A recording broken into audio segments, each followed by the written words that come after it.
Esses dias saiu o vídeo do canal principal sobre o Sukuna, que é meio com um paralelo do Gojo e do Geto, ele é um Geto que deu certo, e por isso eu acho que faz todo sentido a gente ver esse videozinho aqui do Aizen sobre o Sukuna também. Vale a pena ser o mais forte. E eu achei foda, muito criativo e inteligente da parte do Aizen de colocar isso aqui como afirmação, enquanto o vídeo do Gojo é uma pergunta: vale a pena ser o mais forte? E esse é um paralelo que a gente fez lá no vídeo principal e eu tenho certeza que ele vai fazer aqui, até por conta do título. Então, bora ver, porque esse vídeo com certeza tá muito bom. Feiticeiros ou maldições, não importa. Os únicos que são capazes de transcender além, sendo meramente fortes, são aqueles com um senso avassalador de si mesmo, e um completo desprezo pelos outros. Essa frase dita por Sukuna talvez seja a mais importante para o seu personagem, que sempre teve bastante hype ao seu redor, apesar de ter aparições bem raras durante toda a obra. Mesmo assim, o Sukuna se mostra um dos personagens mais importantes de Jujutsu, guiando tanto a trama quanto os temas da obra de forma, às vezes, bem sutil. Eu falo que Jujutsu não tenta te mostrar uma visão correta, mas levanta questões que devem ser respondidas pelo próprio público. Mas o que Jujutsu está fazendo, além de provar que a filosofia de vida de Sukuna é correta? Ele nunca teve nenhum problema para atingir nenhum objetivo, e nenhuma vez em que o poder, a corrupção e a ganância entraram em conflito com a bondade, o segundo saiu vencedor. Veja a luta entre Yuki e Kenjaku. Yuki é uma boa pessoa. Suas intenções sobre um mundo sem energia amaldiçoada tinham a intenção de salvar tudo, e não de destruir. Mas ela foi colocada para enfrentar Kenjaku, o homem que viveu 1000 anos com tudo de absolutamente bom e ruim que o mundo pode oferecer. As alianças, a traição, tudo. Em um mundo onde o trauma alimenta o poder, aqueles com o coração mole para fazer o que for preciso para vencer serão eventualmente derrotados. A morte de Yuki não tem muito investimento emocional, concordo. Nós nem conhecíamos muito a personagem, mas ela cumpre um propósito importante para a grande mensagem da obra. Tudo isso tem um significado. E Yuki escolher salvar Chozo ao invés de usá-lo como uma distração para matar Kenjaku também deve ter. Outro momento que reforça essa mensagem vem com Gojo no metrô em Shibuya. Ele poderia ter ativado sua expansão de domínio e matado absolutamente todas as maldições especiais ali, mas isso ceifaria a vida de centenas, talvez milhares de inocentes. Sua bondade entra em conflito mais uma vez com o perverso Kenjaku e no fim, perde. Existe uma ideia que eu vi sendo discutida pela primeira vez através de um perfil no TikTok chamado Suguru Geito. Esse nome é muito bom. A ideia é basicamente que Jujutsu é uma história com estrutura quiástica, ou uma história com um formato circular, onde eventos específicos ou temas da obra serão abordados de forma contrária à mostrada anteriormente. Obras famosas como Harry Potter usam dessa estrutura, e você tem até livros escritos sobre como a J.K. Rowling propositalmente faz isso com a obra. Star Wars também é um exemplo de história que ficou muito conhecida por usar essa estrutura.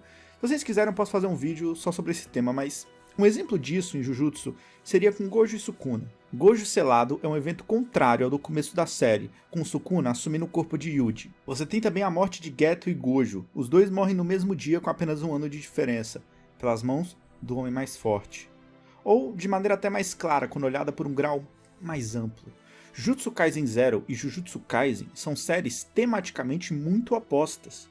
Eu já falei sobre isso em alguns vídeos mais antigos, mas sempre que a força individual é colocada em conflito com os laços, em Jujutsu, o primeiro sempre vence. Isso é verdade até agora, mas apenas para Jujutsu Kaisen. Em Jujutsu Zero, a mensagem é invertida, e o que garante a vitória de Yuta são os laços que ele desenvolveu com todos ao seu redor, muito representado por ele usar os poderes de seus amigos, e também com o fato de lutar em harmonia com Rika. O que essa ideia quer dizer é que a forma como os eventos e temas desse arco serão tratados é de forma contrária a como foram mostrados no arco de Jujutsu Zero. As duas histórias estão falando sobre amor. Yuta e Rika são uma história triste onde um homem amaldiçoou o amor de sua vida, mas no fim também é o amor que o salva do homem que quer roubar Rika de seu amado. O amor liberta Yuta de sua mentalidade aprisionada. É o amor sendo usado da maneira convencional que estamos acostumados. Mas então, o que Jujutsu está fazendo com amor nos capítulos atuais?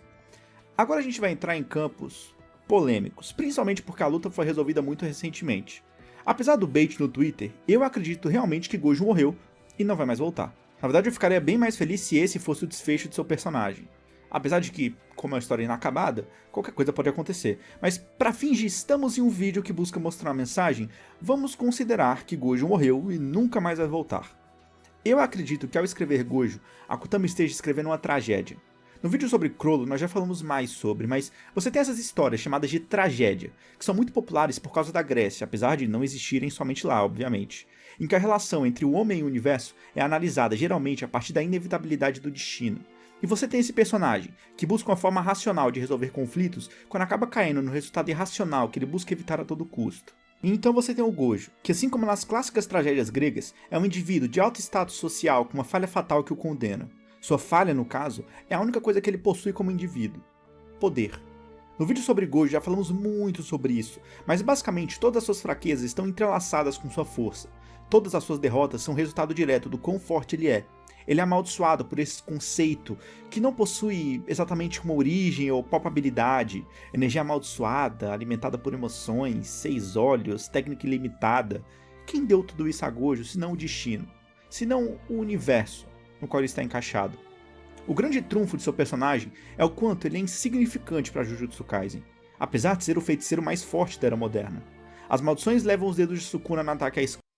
Cara, e aqui eu acho que dá pra gente até aprofundar um pouco mais sobre essa questão do Gojo, que é aquela pergunta, né, que o Getou fez pra ele. Você é o mais forte porque é o Getou? Ou você é o Getou porque é o Gojo? Ou você é o Gojo porque é o mais forte? Basicamente tentando entender, ou criar nele, pelo menos, aquela dúvida de entender se existia um indivíduo ali por trás daquela força, ou se o que definia ele era a força. E a força acabou suprimindo todas as características dele como uma pessoa. Isso eu acho que conversa diretamente com o Sukuna, que eu imagino que o Aizen tá fazendo um plot pra chegar no Sukuna aqui, que é o seguinte: o que o Gojo fez durante toda a história, e isso fica bem claro no finalzinho do mangá, foi usar ou ter a sua força como um problema pra si mesmo, porque isso acabava isolando ele.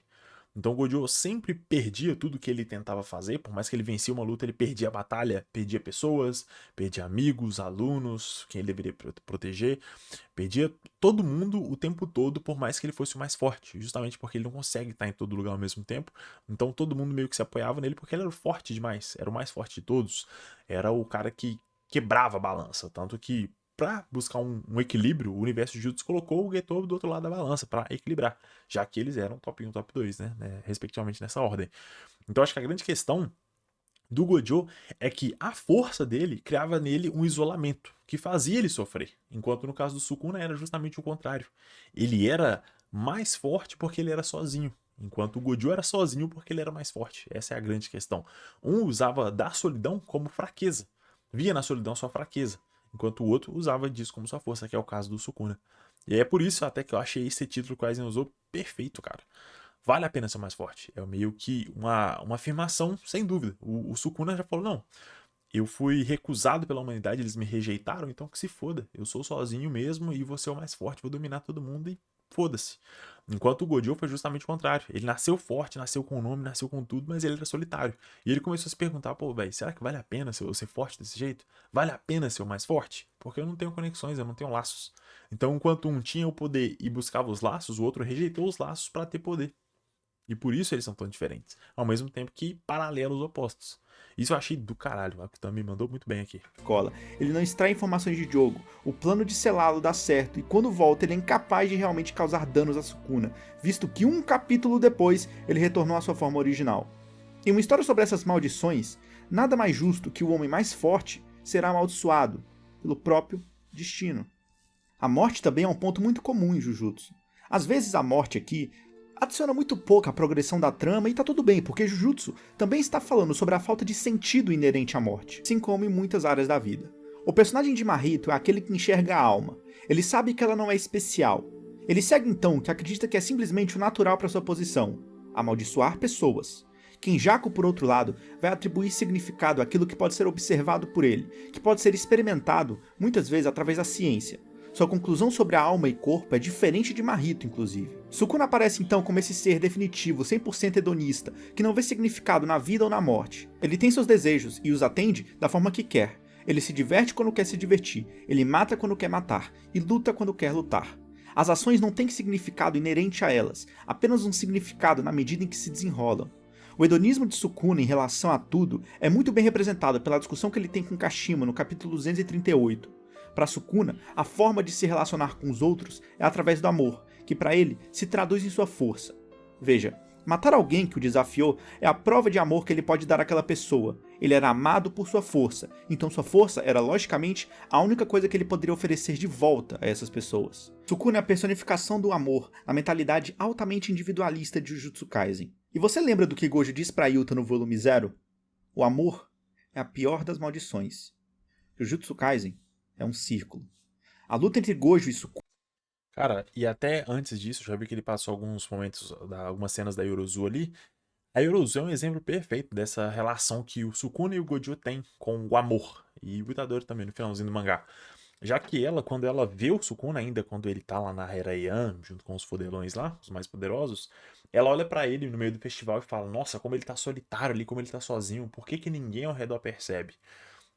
Justamente porque só consegue entender o outro, o que o outro sente, a solidão do outro, quem tá mais ou menos no mesmo nível ali, quem tem um nível de poder minimamente parecido, que era o caso dela naquele momento.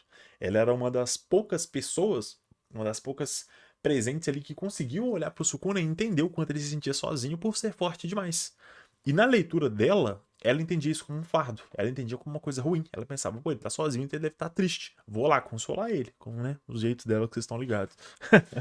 Só que pro Sukuna, não foi isso. Ele mantinha a solidão como uma escolha, porque isso o tornava forte.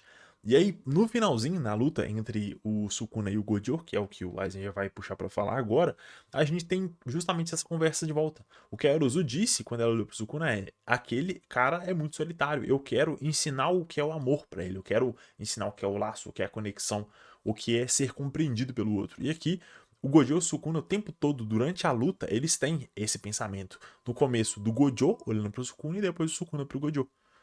Ou melhor, ao contrário, né? Primeiro o Sukuna pro Gojo e depois o Gojo pro Sukuna. Em que no finalzinho até, o Gojo olha pro Sukuna e fala, logo antes dele perder, ele fala: Pô, não serei eu que vou ensinar o amor pra esse cara. Ele é o homem mais poderoso e não vou ser eu que vou conseguir mudar isso. Não vou ser eu que vou conseguir acabar com essa solidão dele. Vai ser outra pessoa, que no momento ele não sabia quem era com certeza, mas depois a gente descobre o seu Itadori.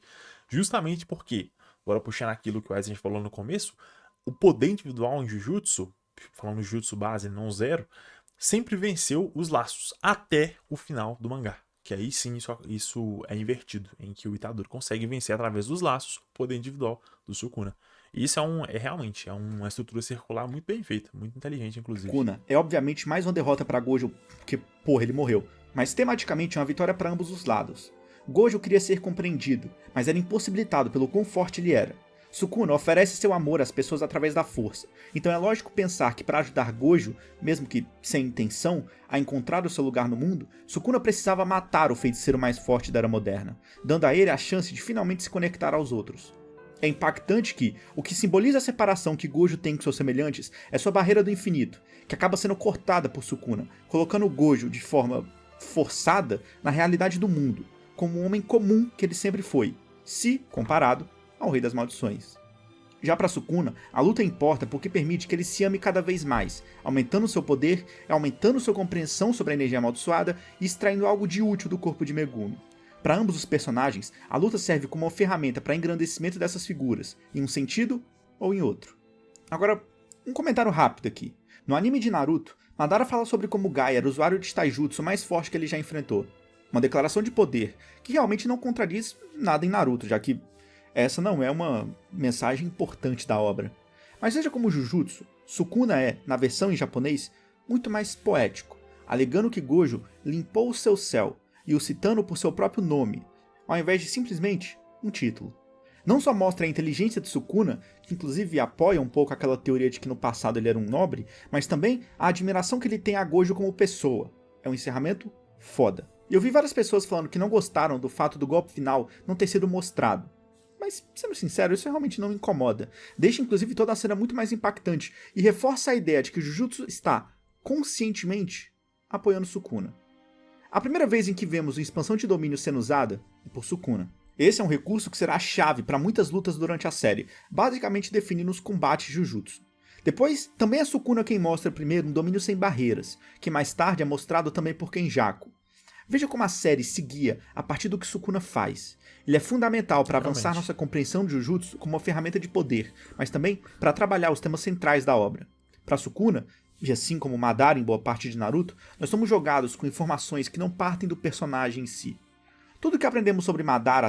Cara, até antes dele concluir esse argumento, é interessante pensar dessa forma, porque os temas principais de Jujutsu Kaisen que a gente acompanha até aqui, amor, solidão, identidade, e tudo isso, de certa forma, tá ali no Sukuna. Tudo tá nele, de alguma forma. Esse diálogo do amor tá ali por conta da Yorozu, tá por conta do Gojo, tá por conta do Itadori no final. Os pais dele, as duas chances que ele teve de ter uma vida diferente e escolheu não fazer isso. A gente descobre isso naquela conversa que ele tem com o Mahito depois de morrer. E dá pra perceber que esses são temas que o tempo todo estão presentes nele. Porque por mais que ele pareça ser um cara super frio que não se importa com nada, e às vezes a gente pode olhar pra isso e achar que significa que ele realmente não se importa, é o contrário. Ele sabe que existem pessoas com quem ele poderia se conectar, que seriam aqui esses dois caminhos, mas ele ativamente escolhe ser sozinho. Ele ativamente escolhe não fazer isso, porque ele vê na solidão a fonte da sua força.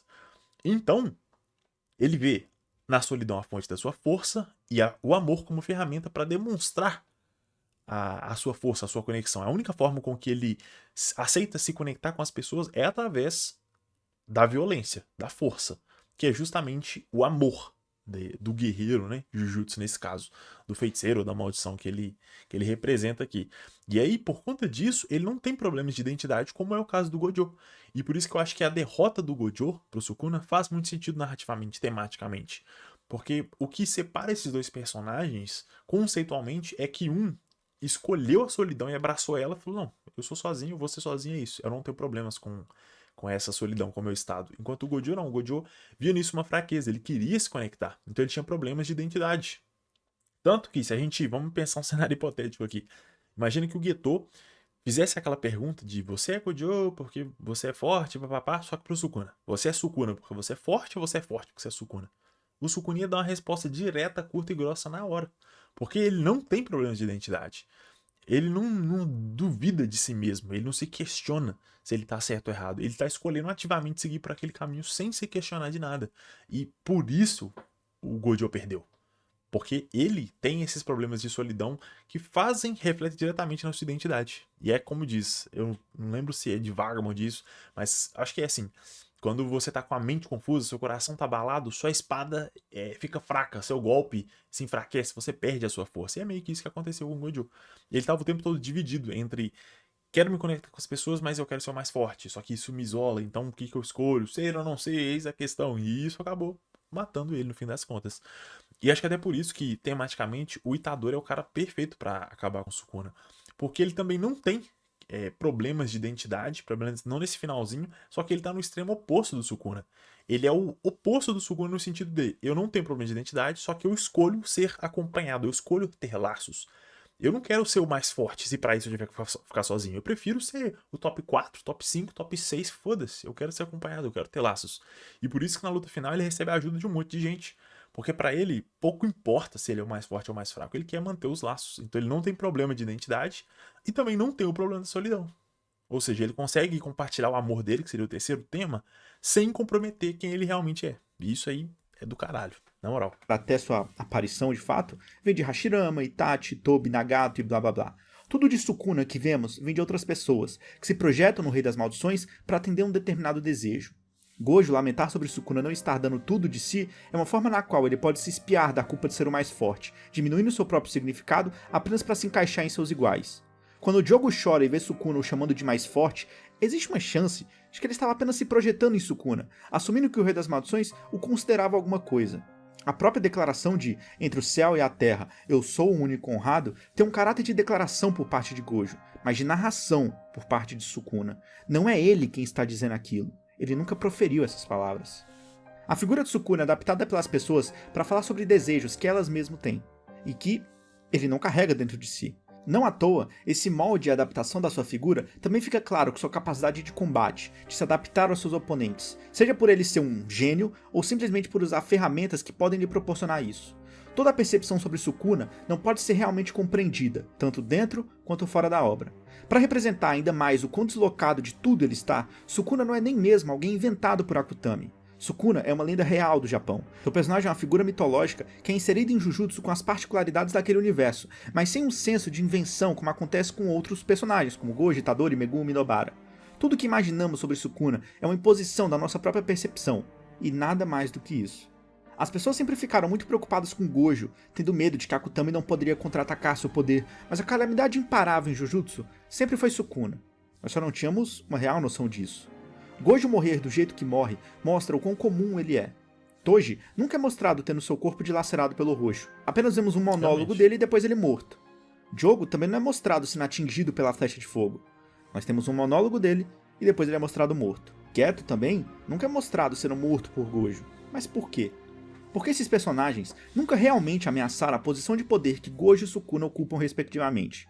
Então é forte a ideia de que Gojo morre como um homem comum, mas que também recebe apreço através de seu nome, o livrando do fardo de mais forte.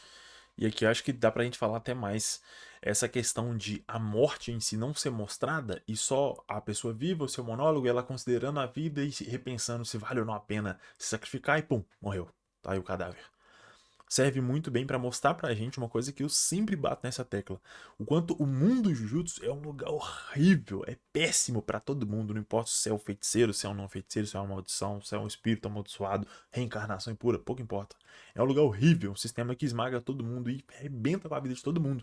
Eu acho que o Nanami é um exemplo, é o melhor exemplo disso, o quanto ele transitou entre o mundo dos não feiticeiros pro mundo dos feiticeiros, de volta pro mundo dos não feiticeiros no mundo corporativo, voltou, morreu de uma forma super triste, até falei nisso no vídeo que saiu dele recentemente, e essa questão de não mostrar o momento da morte é justamente para desumanizar, para mostrar pra gente que, cara, esse mundo não se importa com as mortes dessas pessoas, com os sacrifícios dessas pessoas. Tanto faz. Eles importam enquanto eles estão trabalhando, enquanto eles estão sendo úteis, enquanto eles estão lutando por alguma coisa, por alguém. Mas depois que morreu, bora pro próximo. Só mostra o cadáver ali pra você ter a certeza que morreu e vamos pra próxima luta, vamos pra próxima missão, vamos pra próxima aula ou qualquer coisa. Eu acho que isso é uma forma bem interessante que a Akutami usou pra mostrar pra gente que a morte, ou melhor, a vida não é valorizada em Jujutsu. Essa é uma interpretação que eu acho que faz muito sentido pra essa característica também. E o encaixando, quase literalmente, a realidade que ele sempre foi distante. É mais uma vez Sukuna avançando no Jujutsu Kaisen, se provando como um dos seus personagens mais importantes. Ele é o caos Realmente. da obra. De maneira meta, não pode ser afetado nem mesmo por Gig, já que sua presença precede o próprio mangá. É um personagem fantástico e também enigmático. Ele é uma das possíveis respostas para o que é levantado no vídeo sobre Gojo.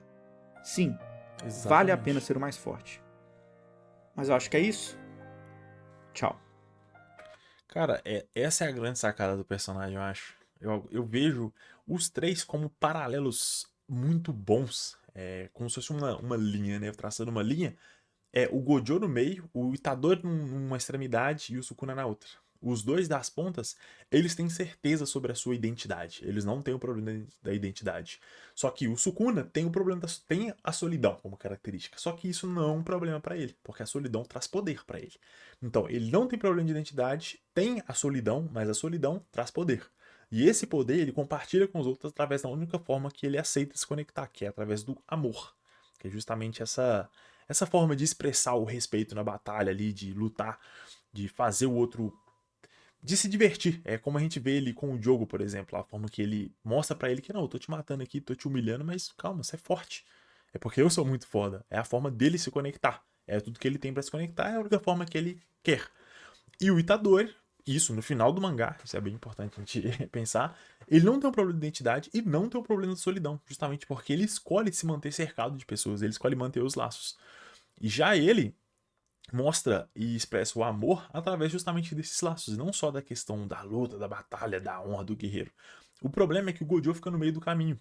Ele quer os laços, só que ele também quer ser o mais forte. Então ele tem a solidão, às vezes tem um laço, às vezes não, porque ele não consegue, ele perde sempre os seus laços, e isso gera nele o quê? Um problema de identidade. E quando você tá com a alma abalada, sua espada fica enfraquecida. Isso eu achei do caralho, na moral. Depois de fazer a análise dos personagens, reler o mangá, pegar várias nuances assim e anotando tudo, a gente percebe que tudo parece que a Akutami já foi pensando tudo isso pra montar esse cenário, esses três pontos. O que passa pra gente a ideia de que ficar no meio termo nunca é bom, né? Mas é isso, rapaziada. Espero que vocês tenham gostado. Se gostaram e não tiver inscrito, se inscrevam aí. E é isso. Tamo junto, é nóis. Vejo vocês no próximo vídeo. Valeu.